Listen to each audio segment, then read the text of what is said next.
Durant la Deuxième Guerre mondiale, en 1942 et 1943, la Grande-Bretagne et les États-Unis d'Amérique répertorient 12 000 substances chimiques susceptibles d'entrer dans la fabrication d'armes. Au final, ils en sélectionnent 7 000. Le projet était de détruire les rizières du Japon pour obtenir sa capitulation. Parallèlement, le projet Manhattan aboutissait aux bombes atomiques états-uniennes qui seront jetées sur Hiroshima et Nagasaki, et les composés chimiques sélectionnés ne seront pas utilisés au Japon. Parmi eux se trouvaient les ancêtres de l'agent orange qui, plus tard, seront épandus au Vietnam. Après la Seconde Guerre mondiale, on constatera que les ouvriers des usines fabriquant l'acide 2,4,5-T, qui ultérieurement entrera pour moitié dans la composition de l'agent orange, développent des pathologies jusque-là inconnues. Notamment l'apparition d'acné sous forme de papules et comédons sur toutes les parties du corps, dans des proportions impressionnantes, cela aussi bien aux États-Unis qu'en Allemagne. On parvient à établir un lien entre cette acné et le chlore, d'où son nom, la chloracné. Mais cette atteinte extérieure, visible, en masque d'autres, intérieure celle-ci, bien plus ravageuse encore. Entre la fin de la Seconde Guerre mondiale et le début de celle du Vietnam, de juin à octobre 1952, le Royaume-Uni utilisera des défoliants pour découvrir et affamer la guérilla communiste en Malaisie, ainsi que les hameaux stratégiques, techniques que les USA reproduiront à grande échelle ultérieurement au Vietnam. Au début des années 60, les dernières techniques scientifiques sophistiquées, dont certaines servirent à l'élaboration de la bombe atomique US, notamment la spectrométrie de masse, couplée en colonne avec la chromatographie en phase gazeuse, permirent d'explorer l'infiniment petit et de découvrir l'existence de la dioxine. J'ouvre une parenthèse. Dioxine est un terme générique car il existe 72 sortes de dioxine et elle compte 210 congénères. La dioxine qui nous préoccupe est la tétrachlorodibenzoparadioxine, dite dioxine TCDD.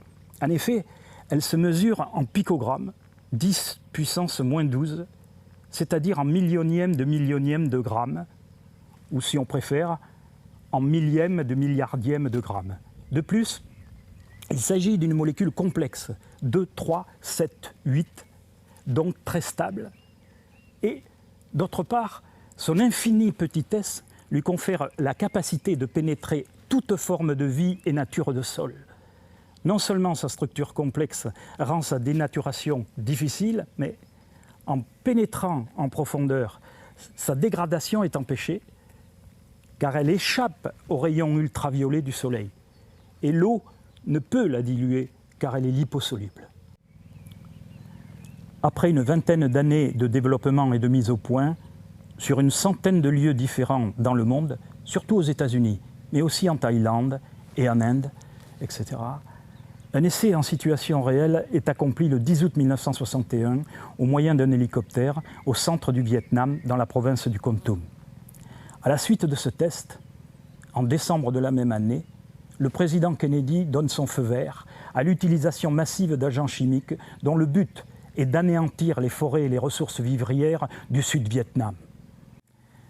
Le premier nom de code militaire choisi pour cette opération sera Opération Tridust, traînée de poussière, puis rebaptisée Opération Hadès, dieu des morts et des enfers chez les Grecs. Mais cette dernière, très ou trop explicite, sera à son tour remplacée par une dénomination plus insignifiante, Opération Ranch Hand, qu'on peut traduire par ouvrier agricole. C'est cette dernière appellation que retiendra l'histoire. L'opération Ranch Hand commencera en janvier 1962. Les premiers agents chimiques utilisés, dans des volumes restreints comparativement à ceux qui suivront, ne doivent pas être négligés car ils contenaient jusqu'à 10 fois la teneur de dioxine présente dans l'agent orange. C'étaient les agents verts, pourpres et roses. Ensuite viendront les agents bleus et blancs.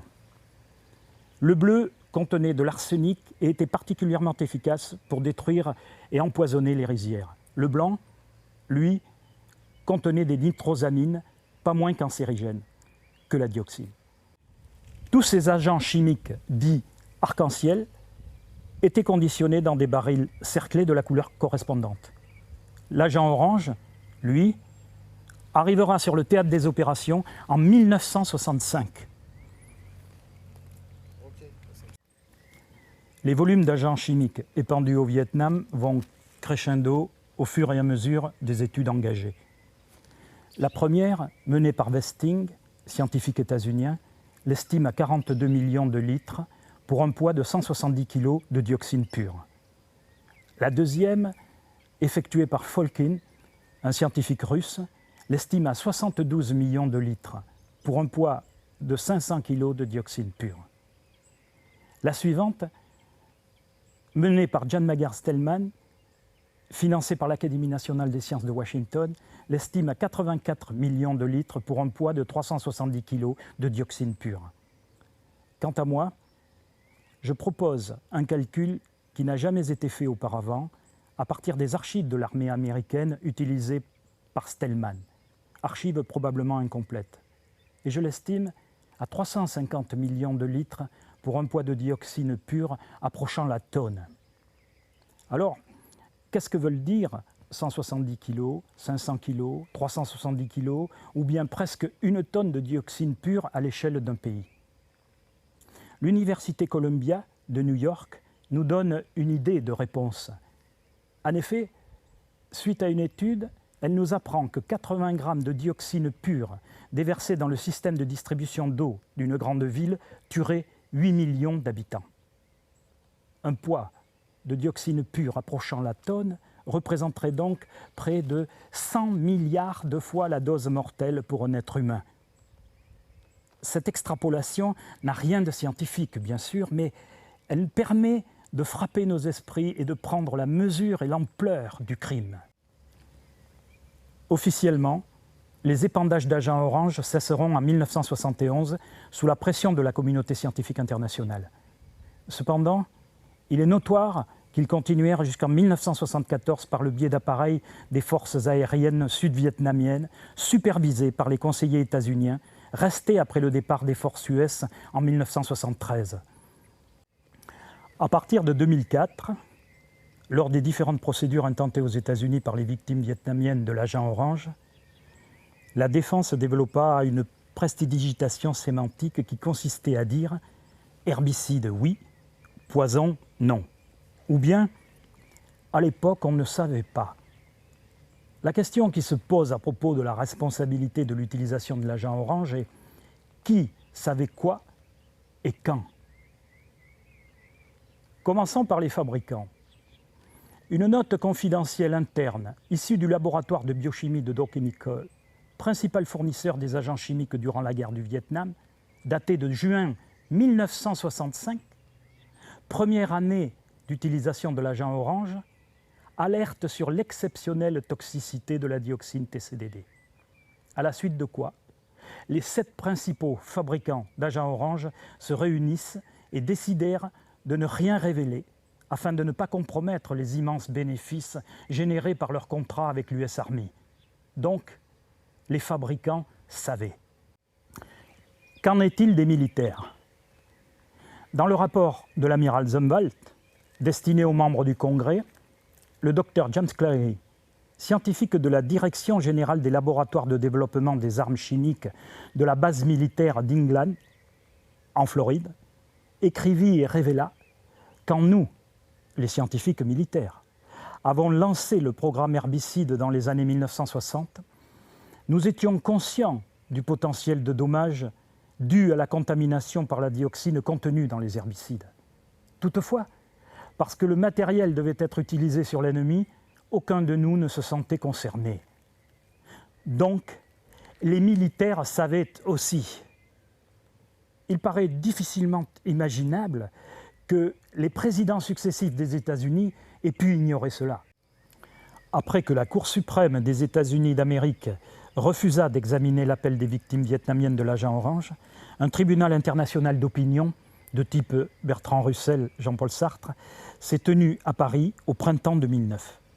7 éminents juges venus de divers continents, d'Inde et du Japon pour l'Asie, du Chili pour l'Amérique du Sud, de Roumanie pour l'Europe, d'Algérie pour l'Afrique, et 2 des États-Unis pour l'Amérique du Nord, condamneront le gouvernement des États-Unis et les fabricants et à dédommager les victimes et à décontaminer le territoire du Vietnam, reconnaissant le crime d'écocide. Preuve, si besoin était, que les intérêts économiques d'État à État rendent le droit international quasiment inapplicable. Les États-Unis, la plupart des conventions qui interdisent des armes spécifiques ou des types d'armes multiples n'ont pas signé. Ils ne ratifient pas, ils ne signent pas. Ils laissent signer les autres, oui, mais par contre, ils peuvent dire qu'ils approuvent cette convention, mais ils ajoutent à la fin « ne s'applique pas aux États-Unis d'Amérique ».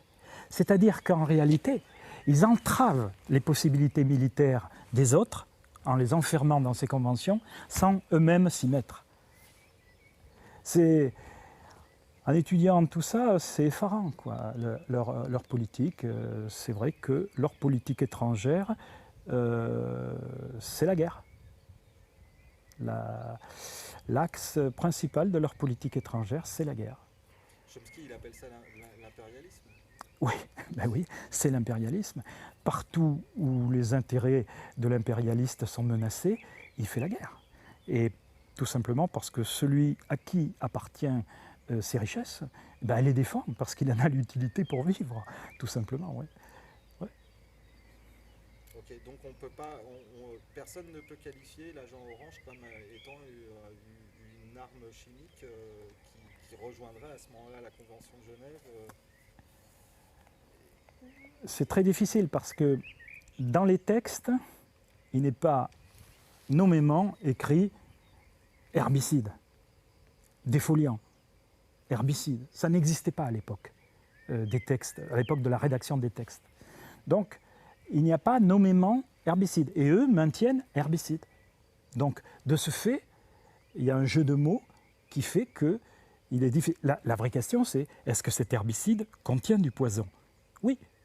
La communauté scientifique est universellement unanime. C'est l'un des poisons les plus puissants qui existent. Mais on ne peut, eux l'appellent herbicide, et ils n'acceptent pas, ils ne reconnaissent pas que le poison qu'il contenait était consciemment contenu à l'intérieur de l'herbicide. D'ailleurs, l'herbicide n'est composé que de poison, mais il contient cette dioxine qui est un poison involontaire, qui est là, qui est généré par la fabrication même de l'acide 2,4,5-T, et ils ne reconnaissent pas leur erreur, ils ne veulent pas reconnaître leur responsabilité, parce que ça coûterait immensément cher, c'est même inchiffrable. Donc ils ne veulent pas se soumettre à ça, tout simplement.